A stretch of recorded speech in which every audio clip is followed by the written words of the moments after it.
बिस्मिल्लाहिर्रहमानिर्रहीम अस्सलामु अलैकुम। Welcome to Qurtaba education. This is Imran Khan Panezai. हम लोगों ने नाइन्थ स्टैंडर्ड की फ़र्स्ट चैप्टर केमिस्ट्री का हम लोगों ने स्टडी कर लिया हुआ है। उसके तमाम लेक्चर्स हमारे यूट्यूब चैनल पर अवेलेबल है। इसी के बाद हमने आज दूसरा चैप्टर नंबर 2 स्टार्ट करना है, जिसका नाम है स्ट्रक्चर ऑफ एटम्स। इसी चैप्टर की सबसे पहले हम लोग इंट्रोडक्शन के बारे में इसकी बात करेंगे। इंट्रोडक्शन।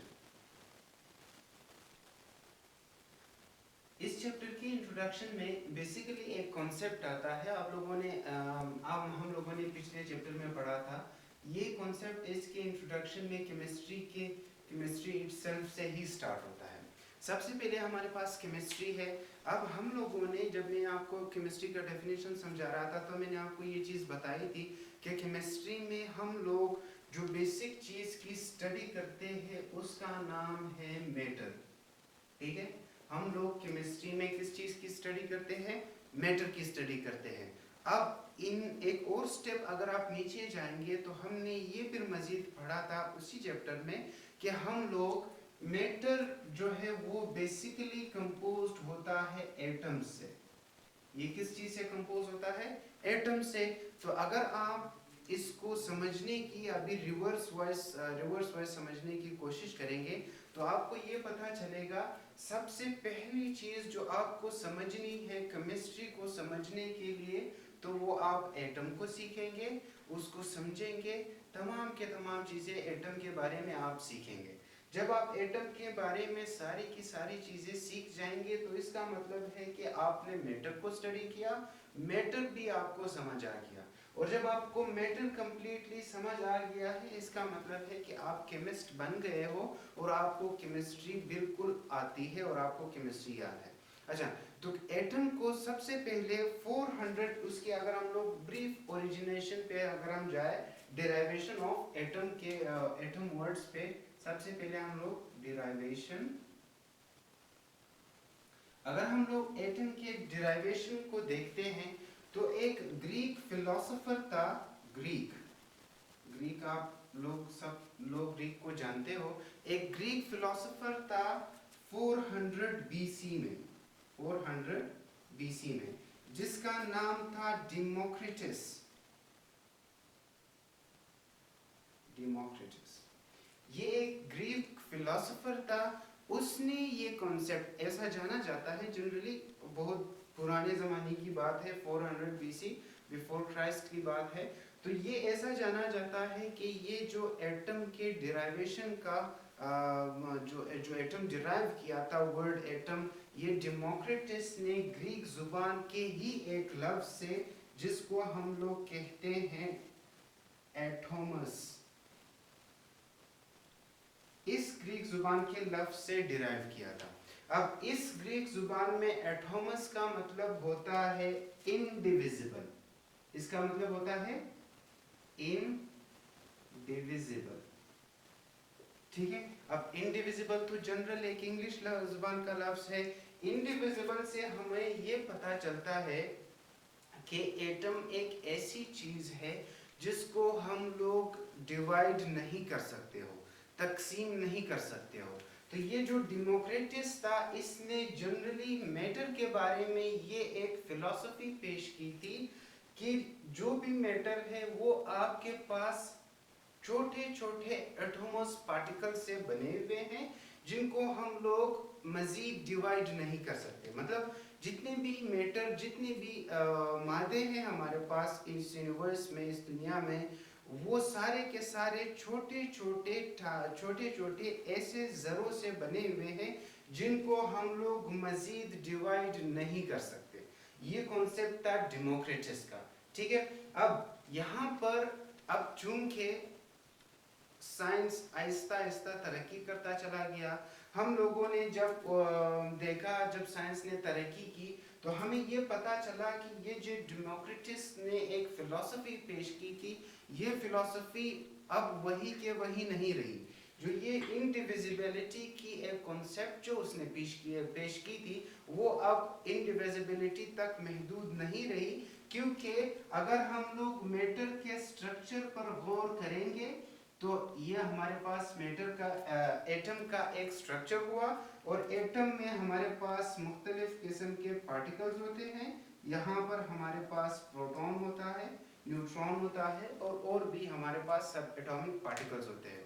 तो जब हमने साइंस ने मज़ीद तरक्की की, तो ये negative charge electron, positive charge, और ये न्यूट्रॉन है। तो जब साइंस ने वक्त के साथ मजीद तरक्की की, तो हमने इन इलेक्ट्रॉन्स को यहाँ से इस एटम से अलग कर दिया। तो जब अलग कर दिया, और इसके साथ साथ हमने इस प्रोटॉन को भी इस एटम से निकाल दिया, अलग कर दिया। इस न्यूट्रॉन को भी हमने यहाँ से अलग कर दिया, उसके न्यूक्लियस से निकाल दिया, उसको अल्टर कर दिया।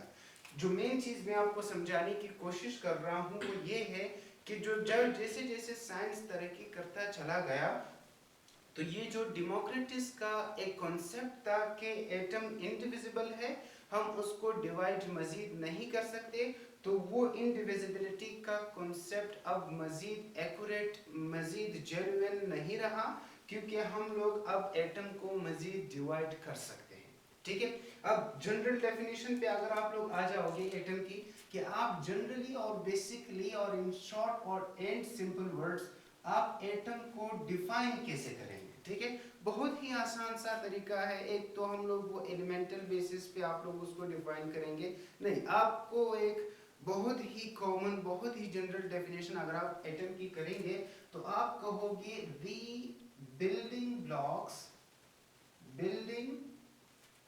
blocks of matters are called as atoms। ठीक है, अब हर चीज के बनाने के लिए हमारे पास एक इम्पोर्टेंट यूनिट होना चाहिए। तो जितने भी मैटर्स हैं हमारे पास, ओवरऑल जितनी भी मैटर्स है, उनके भी बनने के लिए एक इम्पोर्टेंट यूनिट है।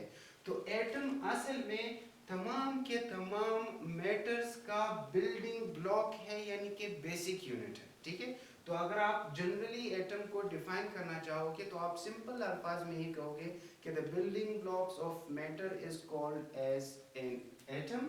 उसके अलावा आप सिंपल अल्फाज में ये भी कह सकते हो कि the basic unit of any matter is called as an atom. तो ये आपके पास हुआ एटम का डेफिनेशन। अब इसके बाद जो इसी इंट्रोडक्शन में, इसी चैप्टर के इंट्रोडक्शन में है, अब चूंकि एटम बहुत ही टाइनी पार्टिकल था, लोग उसके स्ट्रक्चर को, ये जो हमने स्ट्रक्चर ड्रॉ की है, ये तो मैंने बहुत आगे की ड्रॉ कर दी है। लोग इसके स्ट्रक्चर को डेमोक्रेटिस के बाद जानने की कोशिश में लगे रहे कि भाई एटम कैसा हो सकता है, उसका स्ट्रक्चर कैसे हो सकता है, उसके अंदर कितनी चीजें हो सकती है, ये कैसा एक ऐसा पार्टिकल है कि इसको हम लोग डिवाइड नहीं कर सकते, क्या क्या उसमें प्रॉपर्टीज है, कैसे कैसे इसके अंदर सब एटॉमिक पार्टिकल्स की अरेंजमेंट है। तो ये अरेंजमेंट, उसकी प्रॉपर्टीज, उसके कैरेक्टरिस्टिक्स, ये सारी चीजें अब हम इस चैप्टर में डिटेल से समझने की कोशिश करेंगे इंशाल्लाह ताला। अच्छा, अब इसके बाद जो एक इम्पोर्टेंट कदम उठा मजीद हिस्ट्री में, जिसने हमें एटम के स्ट्रक्चर को समझने में बहुत ही मदद की, वो था एक साइंटिस्ट, एक ब्रिटिश साइंटिस्ट था, एक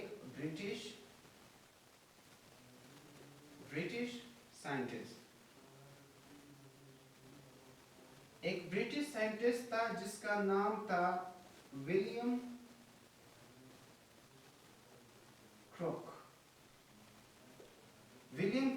उसकी जिंदगी की तारीख को अगर आप देखेंगे, तो ये 1832 से लेकर 1919 तक इसकी जिंदगी की बर्थ और डेथ ईयर है ये। तो ये उसकी जिंदगी है। एक साइंटिस्ट, ब्रिटिश साइंटिस्ट आया जिसका नाम था विलियम क्रुक। ठीक है, इसने एक इन्वेंशन की। इसने क्या किया? इसने एक इन्वेंशन की, एक ऐसी इन्वेंशन, एक ऐसा मौजज़ाना इन्वेंशन उसने की, जिसने हमारे लिए स्ट्रक्चर ऑफ एटम को समझना, उसको ड्रॉ करना, या उसको इंडिविजिबल जो कॉन्सेप्ट डेमोक्रिटस ने पेश किया था, इस कॉन्सेप्ट को गलत साबित करने में बहुत ही मदद किया।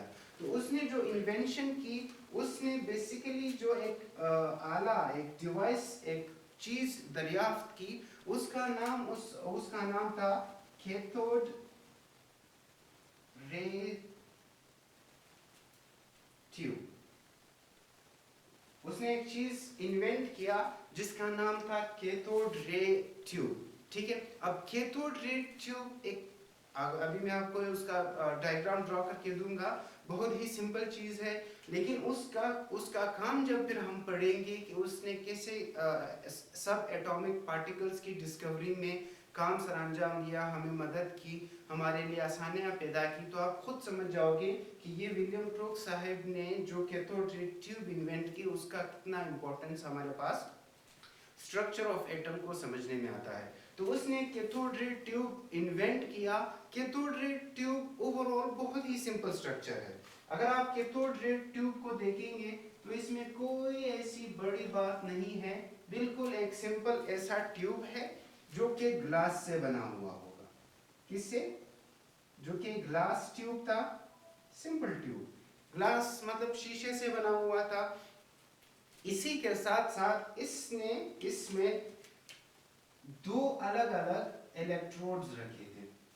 ठीक है, एक इलेक्ट्रोड यहाँ पे और एक उसका इलेक्ट्रोड था यहाँ पे। इन दोनों इलेक्ट्रोड्स को विलियम क्रूक साहब ने कनेक्ट किया यहाँ पे एक हाई वोल्टेज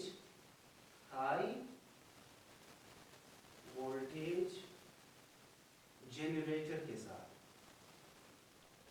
ठीक है, अब ये हाई वोल्टेज जनरेटर जो है, ये हाई वोल्टेज इलेक्ट्रिक करंट का प्रोवाइड करेगा इस वैक्यूम, इस ट्यूब ऑफ ग्लास को। ठीक है, अब इसके अलावा इसने एक और भी चीज यहाँ पर ऐड की थी।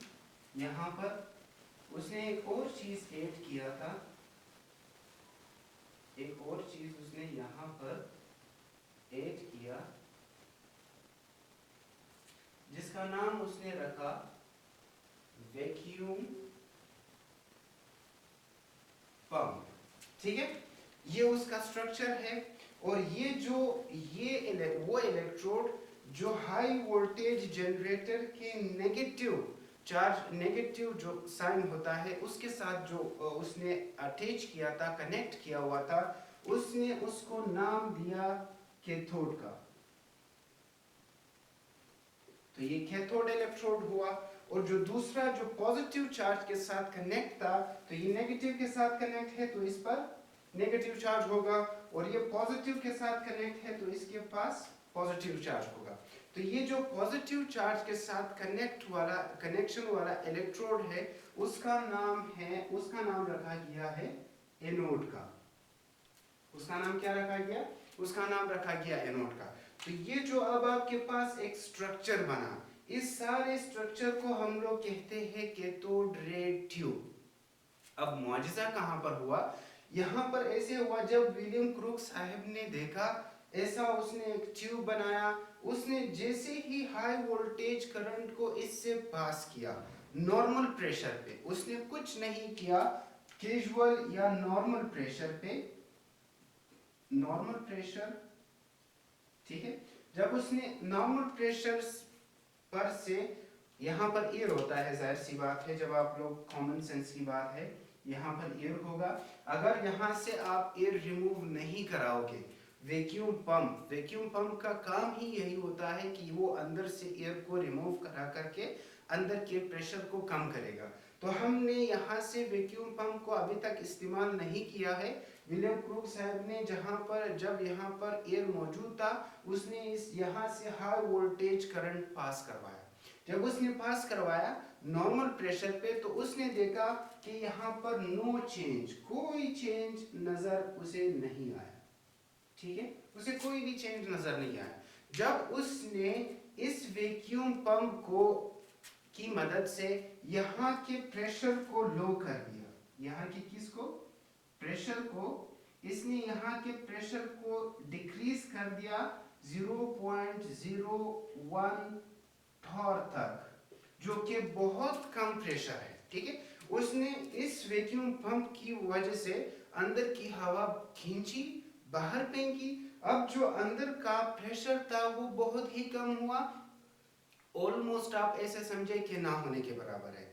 अब उसने देखा, जब उसने यहाँ से कम प्रेशर पर जब उसने यही हाई वोल्टेज करंट इसी इलेक्ट्रोड कैथोड रे ट्यूब से पास कराया, तो उसने चमकीले कुछ यहाँ से रेज देखना स्टार्ट किए, जो यहाँ पर आके टकरा जाते थे, और वहां टकराने के बाद एक फ्लोरेसेंट सा, स्ट्राइकिंग सा, स्पार्कलिंग सा, चमकने जैसा उससे कुछ नजर आया, ठीक है। जब उसने प्रेशर कम किया, तो उसने जब वहां से हाई वोल्टेज करंट पास करवाया, तो उसको नजर आया कि कुछ चमकीला सा, ओवरऑल आप कॉमन सेंस ऐसे शॉर्टकट करके समझे कि उसको अंदर चमकीला सा कुछ यहाँ से भागते हुए, यहाँ से एनोड पर स्ट्राइक करते हुए उसने कुछ इस तरह का कोई चीज देखा, ठीक है। अब ये क्या था, ये क्यों हुआ, ये कैसे हुआ, इसको मजीद हम फिर इंशाल्लाह ताला नेक्स्ट लेक्चर में देखेंगे, नेक्स्ट टॉपिक में, डिस्कवरी ऑफ इलेक्ट्रॉन में, डिस्कवरी ऑफ प्रोटॉन में, और डिस्कवरी ऑफ न्यूट्रॉन वगैरह में। क्योंकि इसी कैथोड रे ट्यूब की ही मदद से हम लोगों ने इलेक्ट्रॉन को, जिसको सब एटॉमिक पार्टिकल्स कहा जाता है, उनको डिस्कवर किया था। तो यहाँ तक था आप लोगों का आज का इंट्रोडक्शन। याद रखिएगा कि डेमोक्रिटस ने यही कॉन्सेप्ट पेश किया था कि ये इंडिविजिबल है, लेकिन जब साइंस ने तरक्की की, तो फिर हमें पता चला कि ये इंडिविजिबल नहीं है, बल्कि हम इनको मजीद सब एटॉमिक पार्टिकल, जो कि प्रोटॉन, इलेक्ट्रॉन और न्यूट्रॉन है, उसमें तकसीम कर सकते हैं। और विलियम क्रुक के इन्वेंशन ने, जिसको कैथोड रे ट्यूब कहा जाता है, उसकी मदद से फिर हमने इन सब एटॉमिक पार्टिकल को जाना था, इलेक्ट्रॉन, प्रोटॉन एटसेट्रा एटसेट्रा को। So that is all for today. If you have any questions and queries, you can ask in comment section, and inshallah ताला हम लोग कोशिश करेंगे कि आपको रिप्लाई कर सके ताकि आपको समझ आए। Thank you all very much. Allah Hafiz.